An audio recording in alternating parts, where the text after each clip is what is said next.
Budget समृद्ध राजस्थान की भावना से आज राजस्थान विधानसभा में बजट 2026-27 प्रस्तुत किया गया। इसी कड़ी में आज पत्रकार वार्ता का आयोजन किया जा रहा है। आप सभी पत्रकार साथियों का बहुत बहुत स्वागत है। पत्रकार वार्ता को संबोधित करने के लिए हमारे मध्य राजस्थान के यशस्वी मुख्यमंत्री आदरणीय भजनलाल शर्मा जी उपस्थित हैं। इसके अलावा उप मुख्यमंत्री माननीय दिया कुमारी जी हमारे बीच में हैं। उप मुख्यमंत्री माननीय प्रेमचंद बैरवा जी, संसदीय प्रमुख शासन सचिव वित्त वैभव गालरिया जी एवं एसीएस मुख्यमंत्री अखिल अरोड़ा जी हमारे बीच में उपस्थित हैं। मैं प्रदेश के मुख्यमंत्री माननीय भजनलाल शर्मा जी से आग्रह करूंगा कि वो पत्रकार वार्ता को संबोधित करें। तो मीटिंग में होंगे वो।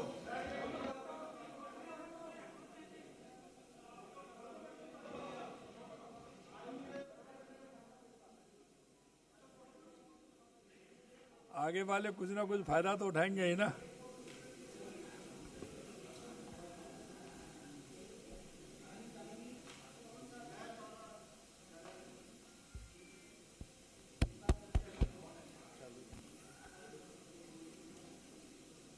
सबसे पहले तो आप सभी का बहुत बहुत स्वागत, अभिनंदन। आज की इस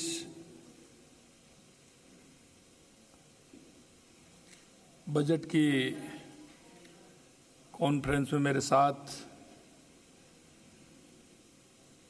कैबिनेट में मेरी साथी उप मुख्यमंत्री और वित्त मंत्री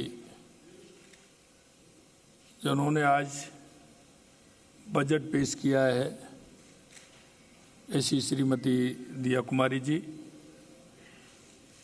कैबिनेट में मेरे दूसरे साथी और उप मुख्यमंत्री प्रेमचंद बैरवा जी, फाइनेंस सेक्रेटरी वैभव गालरिया जी, मेरे मुख्यमंत्री कार्यालय में एसीएस अखिल अरोड़ा जी, सभी मेरे पत्रकार भाई और बहनों, आज हमने 2025-26 का बजट विधानसभा में रखा है। हमने ये बजट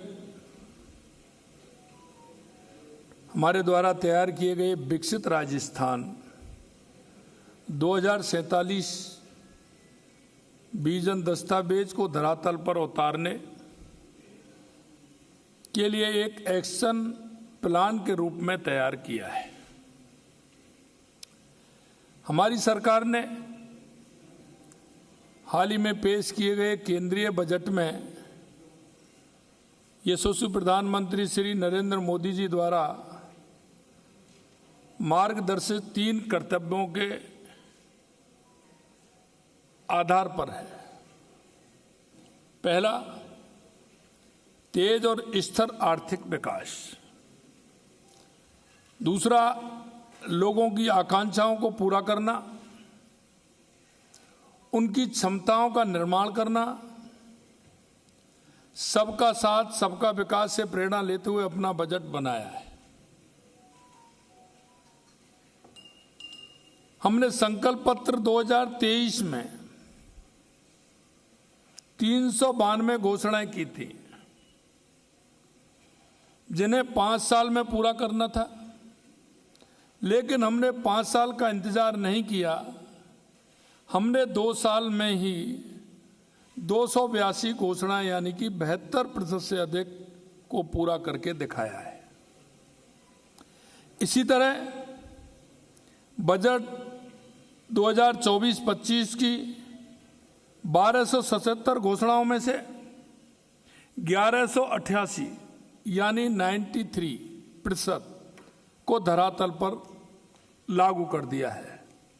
पिछली साल के बजट की 1441 घोषणाओं में 1246 घोषणाएं यानी कि 86% को धरातल पर उतार दिया गया है। मेरे भाइयों, ये बजट हमारा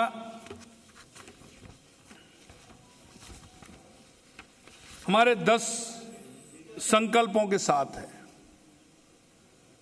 हमारा अवसंरचना का विस्तार, नागरिक सुविधाओं में सुधार, पर्यटन, कला और संस्कृति धरोहर, मानव संसाधन का सशक्तिकरण, सामाजिक सुरक्षा प्रणाली का सुदृढ़ीकरण, सुशासन और डिजिटल परिवर्तन, कृषि विकास और किसानों का कल्याण, हरित विकास और पर्यावरणीय सहायता, औद्योगिक विकास एवं निवेश को प्रोत्साहन, और हमारा $4.3 ट्रिलियन 2047 तक और $350 बिलियन 2029 तक राज्य की जीडीपी का है।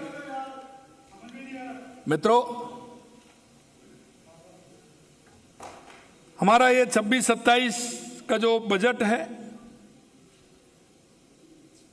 में राज्य की जीएसडीपी 21,52,100 करोड़ रुपए होना संभावित है, जो वर्ष 23-24 से 41% से अधिक है। हमारे प्रयासों में राज्य की प्रति आय पहली बार प्रति व्यक्ति आय पहली बार 2 लाख पार किया है, यानी 2,02,349 रुपए कर गई है, जो वर्ष 23-24 से 21.15% अधिक है। वर्ष 26-27 का बजट साइज 6,10,956 करोड़ रुपए है, जो कि वर्ष 23-24 कांग्रेस के अंतिम वर्ष से 41% से अधिक है। हमने इंफ्रास्ट्रक्चर डेवलपमेंट के लिए पूंजीगत व्यय 53,978 करोड़ रुपए का प्रावधान किया है, जो कांग्रेस सरकार के अंतिम वर्ष 2023-24 से 2 गुना से अधिक है। हमारी सरकार युवाओं के उज्जवल भविष्य के लिए प्रतिबद्ध है। इसे ध्यान में रखते हुए हमारे द्वारा युवा नीति, कौशल नीति तथा रोजगार नीति लागू की गई है। हमने 4 लाख भर्तियों के संकल्प को पूरा करने की दिशा में जहां सरकारी क्षेत्रों में 1 लाख से अधिक नियुक्तियां दी हैं, वहीं निजी क्षेत्र में 2 लाख से अधिक रोजगार के अवसर सृजित किए गए हैं। वर्तमान में 1,43,000 पदों पर भर्तियां प्रक्रियाधीन है। 1 लाख पदों पर भर्ती किए जाने की परीक्षा कैलेंडर जारी कर दिया गया है। प्रतियोगी परीक्षाओं के बेहतर आयोजन के लिए RSTA, Rajasthan state testing agency की स्थापना की जाएगी। ऑनलाइन टेस्टिंग सुविधा, टेस्ट सेंटर का निर्माण किया जाएगा। इसके लिए जिससे कि हमारी परीक्षाएं पारदर्शी हों, जिनमें किसी भी तरह से कोई गड़बड़ी नहीं हो। ये आगामी ध्यान रखते हुए हमारा इंफ्रास्ट्रक्चर ऐसा होगा जो युवाओं को किसी भी प्रकार से कोई परेशानी नहीं होगी। इसी तरह हमारी सरकार किसानों की आय बढ़ाने हेतु संकल्पबद्ध है। हमारे कार्यकाल में किसान सम्मान निधि के अंतर्गत 76 लाख से अधिक किसानों के खाते में डीबीटी के माध्यम से 10,900 करोड़ रुपए से अधिक की राशि हस्तांतरित की गई है। यमुना जल को शेखावाटी क्षेत्र तक लाने के लिए हम लगभग 32,000 करोड़ रुपए के कार्य प्रारंभ करेंगे। और यही नहीं, लगातार आप पानी के क्षेत्र में देख रहे हैं कि हमारी ERCP, जिसके हमने 26,000 करोड़ रुपए के कार्यादेश दे दिए। इसी तरह से आपने देखा इंदिरा गांधी गंगा नहर के लिए 4,900 करोड़ रुपए हमने उसके लिए दे दिए। इसी तरह से देवास स्कीम के लिए 1,000 करोड़ रुपए हमने दिए हैं। और हमारा जो पानी राणा प्रताप सागर ब्राह्मणी नदी से जो आना है, उसके लिए भी हमने डीपीआर बनाते हुए उसके लिए भी काम किया है। इसी तरह ईआरसीपी में हमारा बंद बाराठा से लेकर के ये काम हमारा चल रहा है। मैं आपको कहना चाहता हूं कि पानी के क्षेत्र में लगातार हमारी सरकार काम कर रही है। ग्रामीण क्षेत्र में बीबीजी रामजी योजना के अंतर्गत राज्य सरकार द्वारा 4000 करोड़ रुपए का व्यय किया जाएगा। इसमें मैं आपको बताना चाहता हूं कि बीबीजी रामजी योजना जो ये कहते हैं कि इसको कौन करेगा, हमने इसमें 4000 करोड़ रुपए का प्रावधान रखा है। इसलिए हमारा ये काम केंद्र और राज्य सरकार का 60-40 का रेशो है, उसमें हम काम करने वाले हैं। हमने चिकित्सा एवं स्वास्थ्य हेतु 32,526 करोड़ रुपए का प्रावधान रखा है, जो वर्ष 23-24 से लगभग 53% अधिक है। और इसी क्षेत्र में आपने देखा होगा कि बच्चों के लिए हमने हमारा JK लॉन हॉस्पिटल में 500 बेड का IPT टावर बनाने का काम किया है। 200 बेड का हमने RUHS में किया है। इस तरह से हम चिकित्सा के क्षेत्र में भी लगातार काम कर रहे हैं, वो हमने जिसमें दिया है।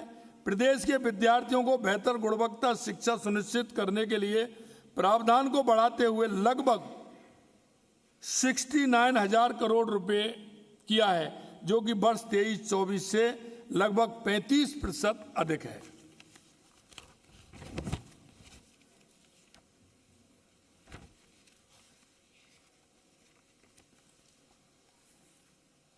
हमारे विद्यार्थियों के बेहतर लर्निंग लेवल के लिए हम 400 स्कूल्स को CM राजस्थान इनोवेशन स्कूल और ऑफ एक्सीलेंस के रूप में क्रमोन्नत करेंगे, जिसके लिए हमने 100 करोड़ रुपए के प्रावधान किया है। गत वर्ष प्रदेश का प्रथम ग्रीन बजट प्रस्तुत किया था। इस वर्ष 33,476 करोड़ रुपए का प्रावधान किया है, जो पिछले वर्ष से 20.81% अधिक है। इस वर्ष सभी जिला मुख्यालयों पर नमो नर्सरी, पंचायत समिति मुख्यालयों पर नमो पार्क स्थापित किए जाएंगे। साथ ही 16 जिलों में ऑक्सीजोन भी स्थापित किए जाएंगे। जिला स्तर पर रूरल वुमेन BPO की स्थापना की जाएगी। मुख्यमंत्री नारी शक्ति उद्यम प्रोत्साहन योजना के अंतर्गत महिला SHG को दिए जाने वाले ऋण की सीमा 50 लाख रुपए से 1 करोड़ रुपए की है। और इसी तरह हमने जो हमारी राजीव गांधी बहनें हैं जिनको 1 लाख रुपए मिलता था, उनका भी बढ़ा करके हमने 1 लाख से 1.5 लाख रुपए किया है। ये बीबीजी रामजी के अंतर्गत 100 दिवस के स्थान पर 125 दिन रोजगार देने का प्रावधान किया है। इस हेतु राज्य सरकार द्वारा हमने 4,000 करोड़ रुपए बढ़ाने का काम किया है। मित्रों, मैं आपसे कहना चाहता हूं कि लगातार हमारी सरकार, आपने देखा है कि हम काम कर रहे हैं और हमारा जो बजट का प्रावधान है वो आम जन को देखते हुए, जो हमारे युवा, महिला, किसान, गरीब, उसे लेकर के है। और लगातार आपने देखा है कि राजस्थान में, राजस्थान के अंदर 35,000 करोड़ रुपए के MOU हुए थे, 8 लाख करोड़ रुपए के जमीन पर उतरे। इसे देखते हुए हमने युवाओं को प्रोत्साहन देने के लिए कि वो नौकरी लेने वाले नहीं, नौकरी देने वाले भी बने, इसके लिए हमने 10 लाख रुपए का प्रावधान हमने युवाओं को रखा है कि 10 लाख रुपए तक का वो लोन ले सकते हैं और उसकी गारंटी भी सरकार दे रही है। उसमें भी हमने ब्याज की छूट उनको दी है। हम चाहते हैं कि हमारे राजस्थान का युवा आगे आकर के, क्योंकि राजस्थान बहुत पोटेंशियल है, इसलिए वो आगे आए। आपने देखा है कि हमने नए प्रावधानों में, चाहे हमारा पर्यटन का क्षेत्र हो, शेखावाटी का क्षेत्र हो, हमारा जैसलमेर जो हमारा खुड़ी का इलाका है, जैसलमेर बाड़मेर रेगिस्तान का जो हम देखते हैं डेजर्ट, वहाँ के लिए हमने किया है। हमने उदयपुर से लेकर के बांसवाड़ा तक, क्योंकि वहाँ भी हमारा पोटेंशियल है, तो उसके लिए हम लगातार कर रहे हैं। ये भी हमने किया है। और आपने देखा होगा हमारे राजस्थान में मिनरल्स भी हैं, 85 प्रकार के मिनरल हैं, तो उसमें भी हमने एक्सप्लोर के लिए उसमें भी हमने प्रावधान किया है कि हमारे युवा आएंगे और उसमें भी काम करेंगे तो हमारे राजस्थान की ग्रोथ और अच्छी बढ़ेगी।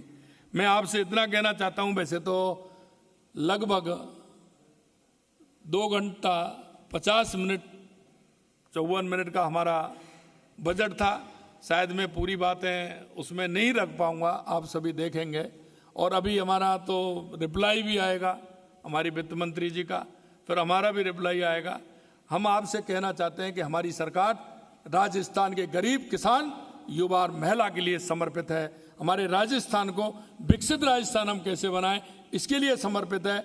कई लोग कहते हैं, लेकिन मैं एक बात कहना चाहता हूं, हमारे छोटे छोटे प्रावधान हैं जो हमने बजट में उनका निर्धारण किया है, वो आम व्यक्ति के जीवन को आगे बढ़ाने के लिए है और आम व्यक्ति कैसे हमारा आगे बढ़ सकता है उसके लिए है। मैं आपके माध्यम से यही कहना चाहता हूं कि राजस्थान की जनता ने जो हम पर भरोसा किया है और हमारा जिस संकल्प पत्र के साथ हमारी सरकार आई है, हम एक एक वायदे को भी पूरा करेंगे और राजस्थान की जन आकांक्षाओं को पूरा करते हुए हमारी सरकार पूरी तरह से काम करेगी। यह मैं आपसे कहना चाहता हूं। आप सभी आए, बहुत बहुत धन्यवाद।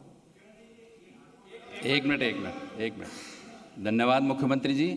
अब किसी के मन में कोई प्रश्न है इस बजट से संबंधित तो वो हाथ खड़ा कर दें, हिरेन जी उनका नाम लेके। रोशन जी, सॉरी।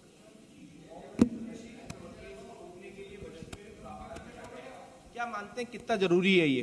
देखिए, मैं आपको कहना चाहता हूं कि इसमें हम पूरी तरह से सुदृढ़ हमारी सरकार है कि हम किसी भी तरह से नशे का जो आ रहा है इसको हर कीमत पर रोकेंगे। इसीलिए हमने उनका प्रावधान बजट में किया है और हम इसमें आगे भी बहुत कुछ करने वाले हैं। ऐसे लोगों के खिलाफ भी करने वाले हैं जो नशे के कारोबार में जुड़े हैं और हम उनको भी जिस तरह से एक हम कई संस्थाओं से मिलकर के हमारी योजना बन रही है कि हम विद्यालय, महाविद्यालय, स्कूल और जहां हमको लगता है वहां उसमें भी हम सरकार और समाज के साथ मिलकर के कई प्रोग्राम चलाने वाले हैं। इंडिया टीवी से मनीष भट्टाचार्य जी। लेकिन एनटीए के तर्ज पर जो ये स्टेट टेस्टिंग एजेंसी जो बनाई जा रही है, ये परीक्षाओं में पारदर्शिता के लिए कैसे काम करेगी, कितना प्रभावी सिद्ध होगा? स्टेट टेस्टिंग एजेंसी जो है एनटीए के तर्ज पर। हाँ, देखिए इसमें क्या है कि हम इंफ्रास्ट्रक्चर धीरे धीरे हम ये बढ़ाना चाहते हैं कि विद्यार्थियों को किसी तरह की परेशानी नहीं हो। अभी मैं आपसे कहना चाह रहा हूं कि पिछली बार मैंने कई बार ऐसी छुट्टियां जो आवश्यक थी उनको किया, क्योंकि रविवार शनिवार में परीक्षा भी पूरी नहीं होती है और वहां का कहीं ना कहीं स्ट्रक्चर ऐसा होता है कि उसमें परेशानी आती है। अभी तो हम उससे कर रहे हैं, लेकिन हम ऐसा एक इंफ्रास्ट्रक्चर बनाना चाहते हैं जो वहां बड़ी संख्या हो और ये हम मिलकर के पहले संभाग केंद्रों पर जाएंगे और उसके बाद हम जिला केंद्रों तक उस पर जाएंगे, जिससे कि विद्यार्थी को किसी तरह की परेशानी नहीं हो। ऑनलाइन पेपर हो जिससे पेपर लीक की घटनाएं भी नहीं हो और उसमें पारदर्शी तरीका से हमारी परीक्षाएं हो सके और हमारा जो टैलेंट युवा है विशेषकर उसको मौका मिल सके, इसके लिए हम ये कर रहे हैं। ऐश्वर्य प्रधान जी। कांग्रेस ने अभी प्रेस कॉन्फ्रेंस की तो कांग्रेस ने 4 चीजें बड़ी महत्वपूर्ण ऑब्जर्व की। एक तो उन्होंने कहा कि आपका पानी 10 बार बदला गया और उप मुख्यमंत्री जी का 10 बार पानी बदला गया, पानी पीने का गिलास। फिर उन्होंने कहा कि 3 मंत्री सो रहे थे। दूसरी बात एक और उन्होंने बोली कि रामगंज मंडी में भी एक मेंटल हॉस्पिटल खोला जाना चाहिए। फिर उन्होंने एक बात बोली, ये सारी बातों का जिक्र करते हुए उन्होंने कहा कि यमुना जल के लिए अभी तक डीपीआर ही नहीं बनी और रिफाइनरी का जिक्र ही नहीं आया इस बजट। देखिए, मैं 2 बात आपसे कहना चाहता हूं। कुछ योजनाएं ऐसी होती हैं जिनमें समय लगता है और हम लगातार हम यमुना जल पर काम कर रहे हैं और मैं आपको बताते हुए मुझे प्रसन्नता हो रही है कि इसमें हरियाणा और राजस्थान दोनों में पूर्ण रूप से समझौता इसमें हुआ है। हमारी सहमति दोनों की बन गई है। परसों CR पाटिल जी हमारे केंद्रीय जल शक्ति मंत्री आए थे, उन्होंने भी बताया कि दोनों की हमारी सहमति, उनका भी सहमति पत्र हमारा भी हो गया, डीपीआर हमारी। और इसीलिए हमने 32,000 करोड़ रुपए यमुना के जी के प्रावधान उसमें हमने बजट में रखा है। इसलिए मैं उनसे कहना चाहता हूं, जिन्होंने सबसे ज़्यादा इस प्रदेश पर राज किया, उनको क्वेश्चन करने का कोई हक नहीं है कि जो वो कुछ नहीं कर पाए। आलोक खंडेलवाल भास्कर से। नमस्कार सर, मैं जानना चाहता हूँ कि राजस्थान की जो फाइनेंशियल कंडीशंस हैं, जैसा कि सुनने में आ रहा है कि बहुत कम अभी पोजीशन बहुत ख़राब है, तो फाइनेंशियल कंडीशंस को दुरुस्त करने के लिए बजट में ऐसी कौन सी चीज़ की गई है जिससे राजस्व बढ़े स्टेट का? देखिए, मैं आपसे दो बात कहना चाहता हूँ। राजस्थान अपने आप में पोटेंशियल है, और आपने अभी देखा होगा, पिछले दिनों मैंने आपको विधानसभा के अंदर भी जब मैं राज्यपाल जी के अभिभाषण पर बोल रहा था तो उसमें मैंने रखा कि राजस्थान में ये देख लीजिए आप कि हमने 8,000 करोड़ रुपए का घाटा कम किया है, पहली बार। मैं आपको 3-4 सेक्टरों के नाम लूं तो अगर आपको लगेगा कि वो 25 साल और 30 साल में पहली बार वो लाभ में आए हैं। चाहे मेरा डेयरी हो, चाहे मेरा रोडवेज हो, और चाहे बिजली के अंदर भी मैं थोड़ा सा उसमें आगे हम बढ़े हैं, तो ये सेक्टर हमारे पहली बार आगे आए हैं। मैं आपको यही कहना चाहता हूं कि राजस्थान में दोनों तरह से काम करना है, और जिसको हम कर रहे हैं, और निश्चित रूप से राजस्थान की फाइनेंशियल स्थिति है वो बेहतर होती जा रही है, और आगे आने वाले समय में बेहतर होगी। टाइम्स ऑफ इंडिया से शोएब।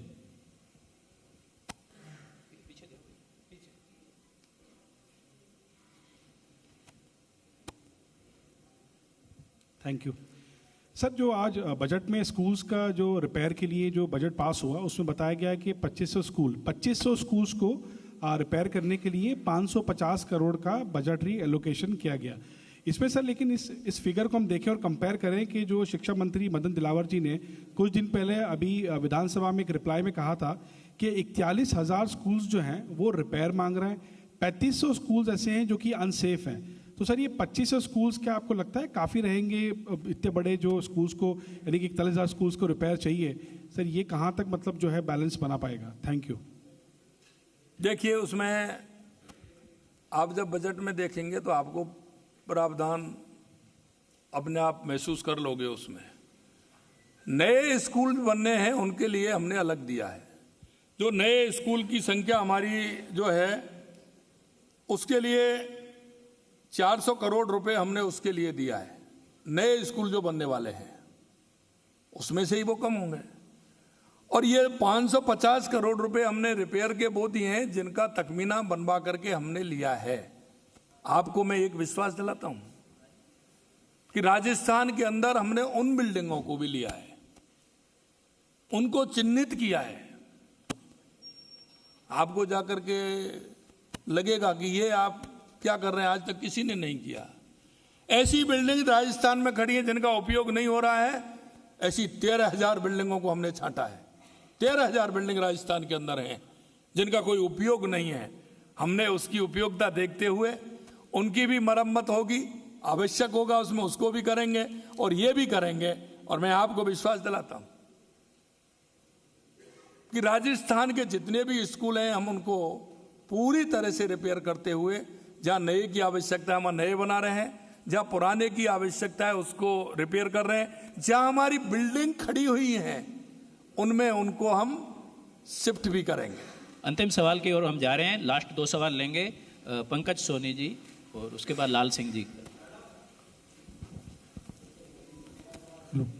मुख्यमंत्री जी, वेतन आयोग की बात करिए, 8वें वेतन आयोग की, 8वां वेतन आयोग जो जिसकी बात करिए कमेटी गठन की बजट में, तो ये क्या केंद्र की जैसे टाइम बाउंड इसकी रहेगी कि कितने समय में रिपोर्ट देगी कर्मचारियों को वेतन आयोग देने के लिए?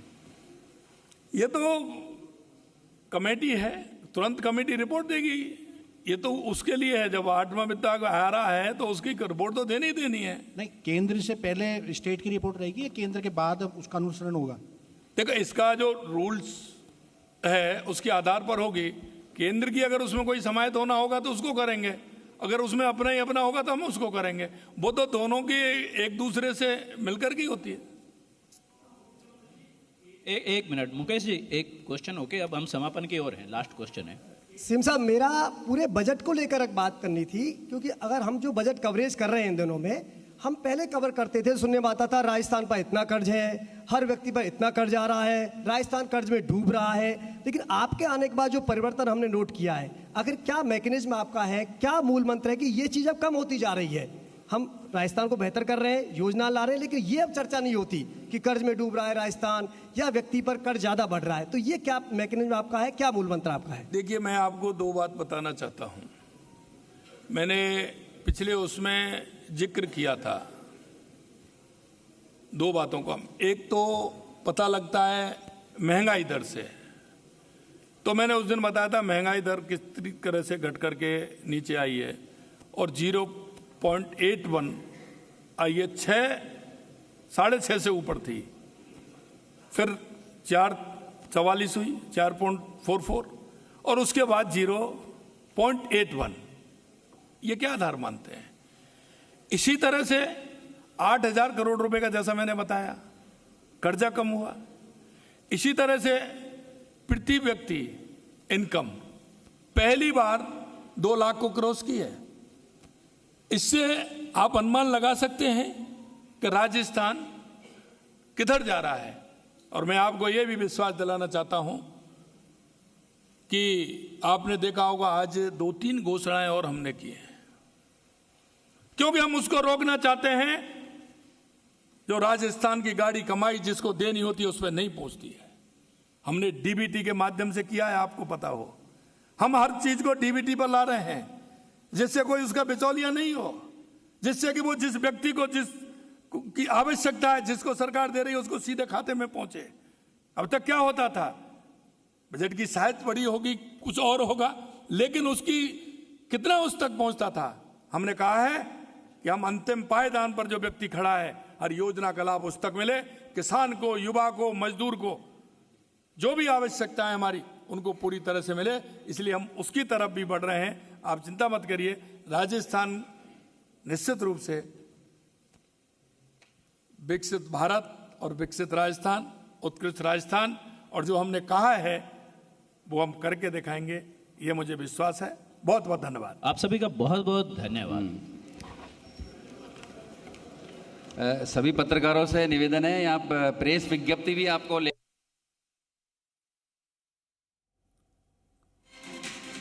तो यहाँ पर आपने देखा मुख्यमंत्री वजुंधरा शर्मा मीडिया से रूबरू हुए और दोनों डेप्यूटी सीएम उनके साथ मौजूद थे। बजट को लेकर, क्योंकि बजट आ चुका है, उसको लेकर उन्होंने कुछ सवालों के जवाब दिए। उन्होंने काफ़ी सारे सवालों के जवाब दिए और बताया कि ये बजट लोक लुभावन के साथ साथ जनता के हित का बजट था और तमाम लोगों के सवालों के सीएम ने जवाब दिए। आपने सुना उनको कि क्या कुछ चीज़ें उन्होंने कही। और ऐसे में स्कूलों के जो स्कूल भवन है वो जर्जर स्थिति में है, उनको लेकर भी उन्होंने कुछ बातें कही कि उनको भी ठीक कराया गया है, उसके लिए भी बजट दिया गया।